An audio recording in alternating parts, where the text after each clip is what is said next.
very large space, the kind of prestige space that usually used to be, you know, the kind of the entry point, will be to kind of to change that space into a communal space. And I'm just going to run quickly through this. And this is where all the events of the arena, the live reading, the songs, the performances, the recitals will take place. So what is happening is that when you come into this very large space, there's also the mezzanine on top. We are going to take off the wall that separates the mezzanine from the main space and to join the two together, therefore creating a kind of elongation in the space. And this is where many things are going to happen. Again, trying to sort of to bring this, you know, how the space and time of the exhibition can coincide, of course, as capital. Mentioned that Olaf Nikolai's, piece with live singers and recorded, songs that will be also in the arena, based on Luigi Nono's Non Consumiamo Max. Jeremy Della with his, factory songs that will be again continuously performed live, based on the broadsheets, published in London and Manchester during the height of the Industrial Revolution. Jason Moran with the work songs. Picking cotton, cotton picking all day long. Picking cotton, cotton picking all day long. If you want to hear that preacher pray all day long, he'll let you give him the way all day long. Okay. The performance of reading of this 1,380-page book, which lasts 2.5 hours or 3 hours each day.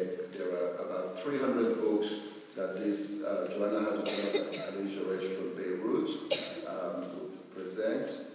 And so there's the live reading, which requires 4 or 5 people, beautiful fingers, they say. The work of the anonymous Syrian collective of filmmakers, Abu Madara. Since the outbreak of the civil war in Syria, this group of filmmakers release a film every Friday, and in collaboration with the Biennale, will show one of their, their feature film. But every Friday in the arena, we will release each of their new films that are made that week. And then there's a Mathieu Abonek with his description of this piece is in your package. So many new projects. Olga Shemisheva's graphic performative. Since the day I invited her more than several months ago, she's been making a drawing a day. And from that, we're going to really looking at conditions of our city, Moscow.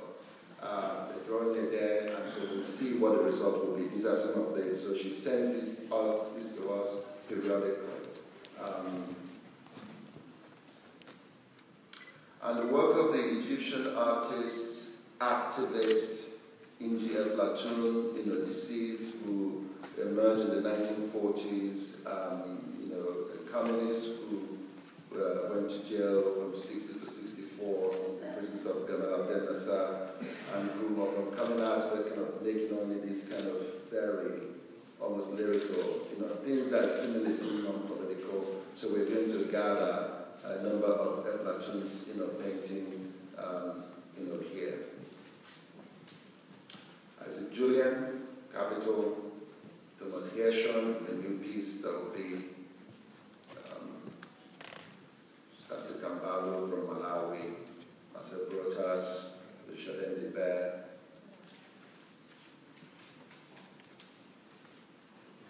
Alexander Kluger's epic film of 10 hours, which is made a special edit of 6 hours for us. It's called The Views from Ideological Antiquity. Matt Eisenstein and Das Capital. The nose of composition of arrangement of the film.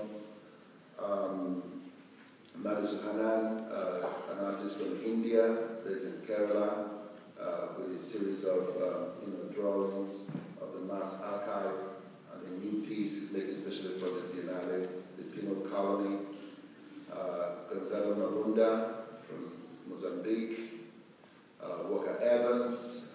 We're going to gather the first edition of Let Us Now Embrace Famous Men, all 30, which will will be presented here, which is a work he made during the Great Depression in the United States, looking at poor tenant farmers in the south part of the United States.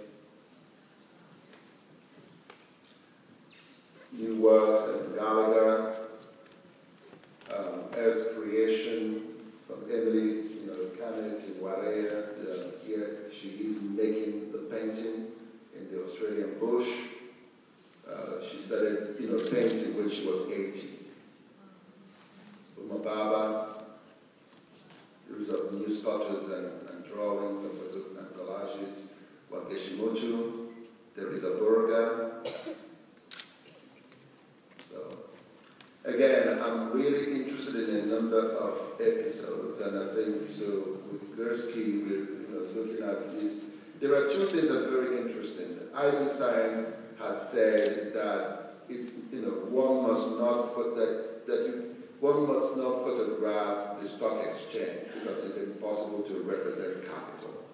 And Brecht had said that one cannot photograph factories because it doesn't represent what goes on in factories. But of course, Gursky has been interested in this dialectic between capital and labor.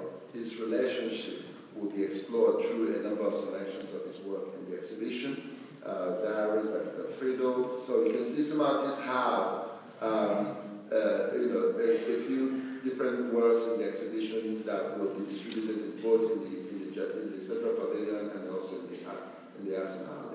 So I'm going to run through these images. Marlène Dumas will present a new room of images of small paintings that have never been shown before.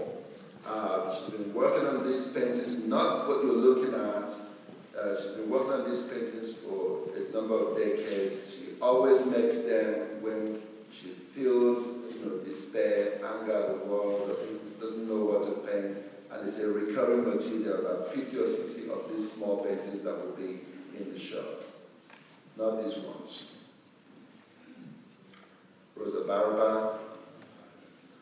Then Hans Hake is also one of those artists who we are really looking at anthologies of their work, looking at a very specific, corner of the practice here, Hake's, and we're going to do a kind of survey of all the different polls he's done from '69 to 2015. He's going to do his very first world poll for the Biennale, and the polls are always done against the backdrop of socio-political conditions in the world. And so many of you remember this one, the MoMA poll. So we're gathering some of these material, for the first time in the exhibitions. For example, these ballot boxes from that very seminal exhibition, Information at MoMA in New York in 1970, has been in storage since 1970. So again, we are bringing some of this really to renew our relationship with these places, so both poetic and political. Chris Marker again, Owls at Noon, Crush Art, the photographs and collages. Is against King inside the Central Pavilion with a series of our other projects that will be also presented, a completely new commissioned new work entirely being produced as we speak. And so you can see there's been an incredible response by many artists.